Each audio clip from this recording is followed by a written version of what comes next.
Good day to you from Anagalactic on this Saturday, August 8th, 2026. Up here, you'll see Berkeley, University of California at the Berkeley campus. A head of a philosophy department. Philosophy addresses so many different topics. So you can get a PhD in philosophy. So you're a doctorate of philosophy in philosophy. All of which is to say is we're about to tackle the incredible hard problem of consciousness. Here comes the train. I'm sorry, we'll have further interruptions coming up. This is going to be fun. We're going to discover who is David Chalmers. Normans brought the beauty of the French language into the English language. And so David Chalmers, if it's like Noam Chomsky,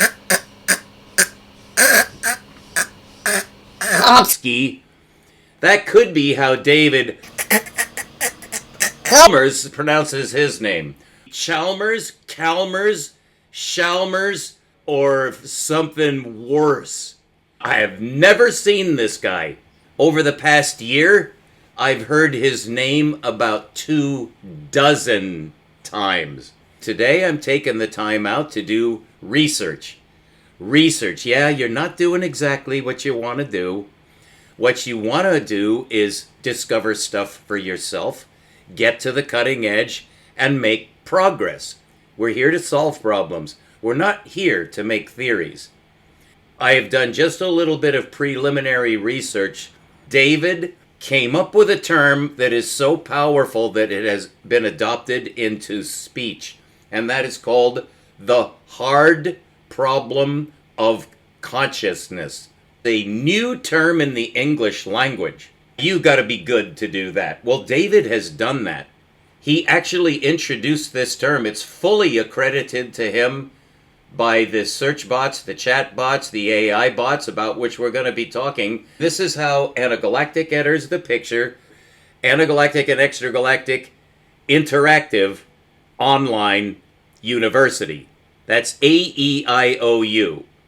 But we're going to hear David Chalmers. Is he going to let us down? You get these guys, and they're a dime a dozen. There are thousands of these. I mean, he is a top-notch professor at a New York university. And he did coin a term that has come into the jargon of science, which not everybody does. That's very high recommendation. But I have been let down so many times. Because when you start to listen to these guys, they have some goddamned crackpot angle. It's like when it's time to come to Jesus and you hear the call, perhaps you had a phase of life, but I'll tell you, this is common to humanity. When I say Jesus, it could be Mohammed, it could be Buddha, it could be whatever. It could be the twinkling lights in the distance and that funny music that reminds you of the dream. The Jays! You can tell I'm excited. We're going to be seeing David Chalmers. I'm seeing him for the first time. I have no idea what he says.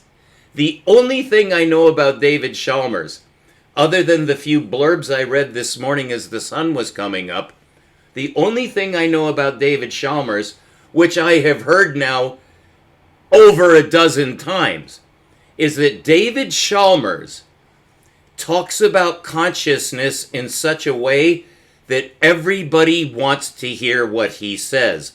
Well, it turns out that's exactly what I was looking for this morning in my research. I want to know what mainline science says about consciousness so that I can give my contribution. I'm on the side of Bernardo Kastrup. Am I an idealist? I am now. And the title of my book, I've finally settled on it. It will be called Synthetic Idealism. In the spirit. And that could change because that may not be hard-hitting enough. I want to give a bow in the direction of my teacher, Bernardo Kastrup. He's the one who came up with analytic idealism.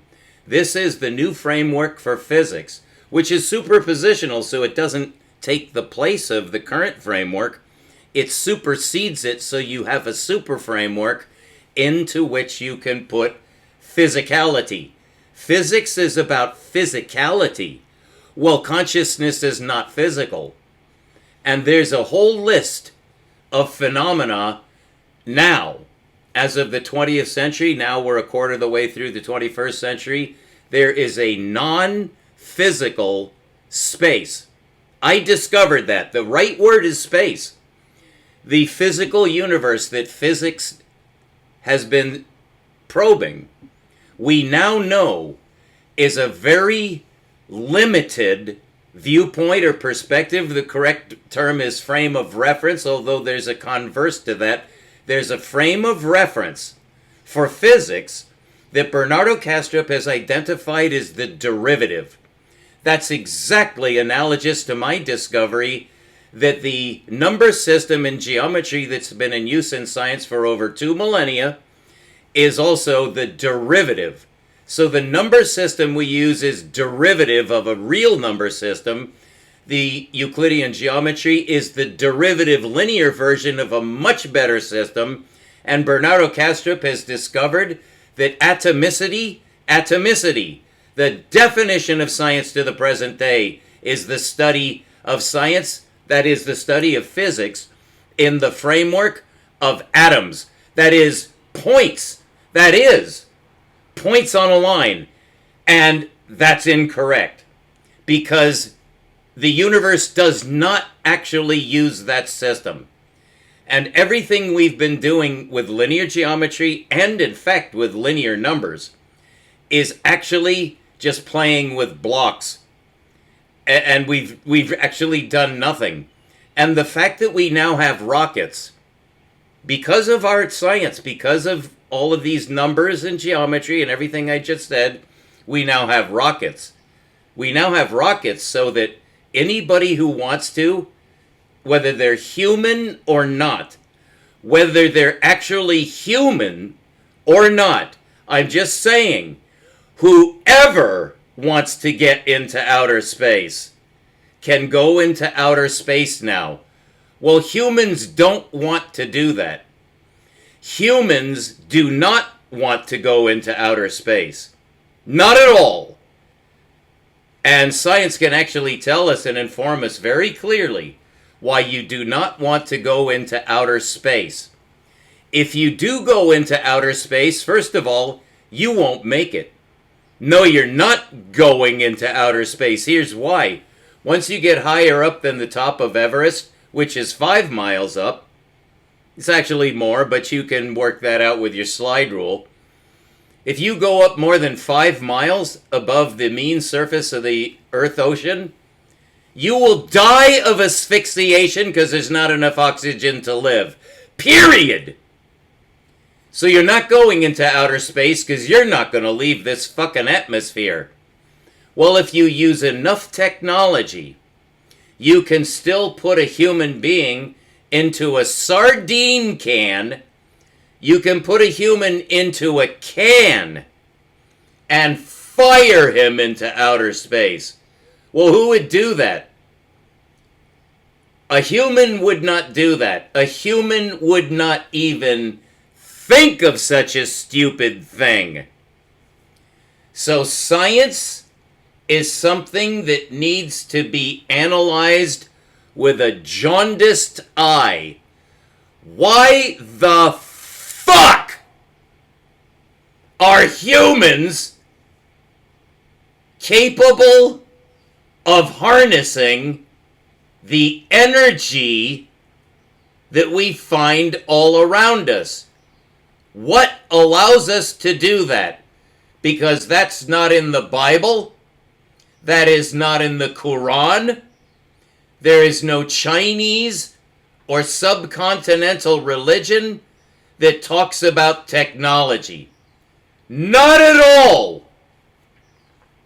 No electric lights. Not even the great book of Revelation. Not even in the prophecies of the fools and charlatans.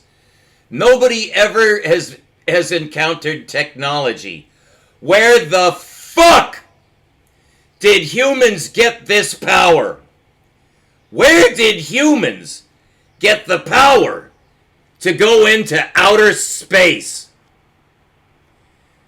Because that is not natural selection. And That is a very deep, ugly, smelly, shitty, farty, smarmy, diseased can of fucking worms. Where the fuck do humans get technology from? How come you discovered metal? How come you know how to smelt copper and tin and iron? How did you learn that shit? How did humans get this shit? Well, David Chalmers has no idea. I do. And if you don't know exactly where technology comes from, you need to shut up! That's not how the game is played, though, and I don't play it that way myself. But I am introducing myself. My name is Scott Allan, A-L-A-N. A-L-A-N. So that's Scott Miller. That's not good enough. There are about 50,000 Scott Millers. But there are only a few hundred Scott Allan Millers.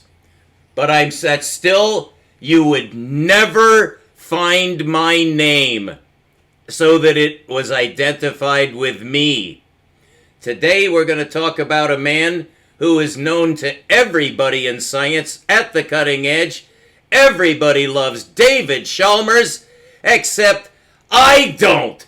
I have no idea who this guy is. So we're going to find out today, you and I. Maybe you don't know who David Chalmers is either. Well, he's worshipped. And that's exactly what I want. Whatever worship that motherfucker is getting, that's meant for me. Thank you very much for tuning into this rant. We'll be right back. I always spend some time to get the venom out of my system, because you can tell. I am so filled with rage. I am so filled with hate that it must be covering up a delightful puppy-like character. Well, let's pray. And we won't do that now, but thank you for tuning in. I'm going to get some fluids. It's going to be 105 degrees today. Again, I live in a sinkhole called Northern California. The Sacramento Valley is a giant death pan. But I came from Paradise, which is interestingly named. I believe it was named after Dante's book. No, it wasn't. It was named by some drunken fucking 49er rapists who made this stupidest city on earth called Paradise, which actually originally was called Helltown and consisted of 35 saloons. My life's work was destroyed in that goddamn city. I used to be up at 2,000 feet, but that's exactly where the campfire struck. And it burned my house first! Thank you for tuning in. We'll be right back to find out what David Chalmers says about the hard problem of consciousness, a term that he coined, and it's now in the Oxford English Dictionary with the name David Chalmers in the dictionary. I'm not dead yet. All right, keep looking up. We'll be right back. Thank you.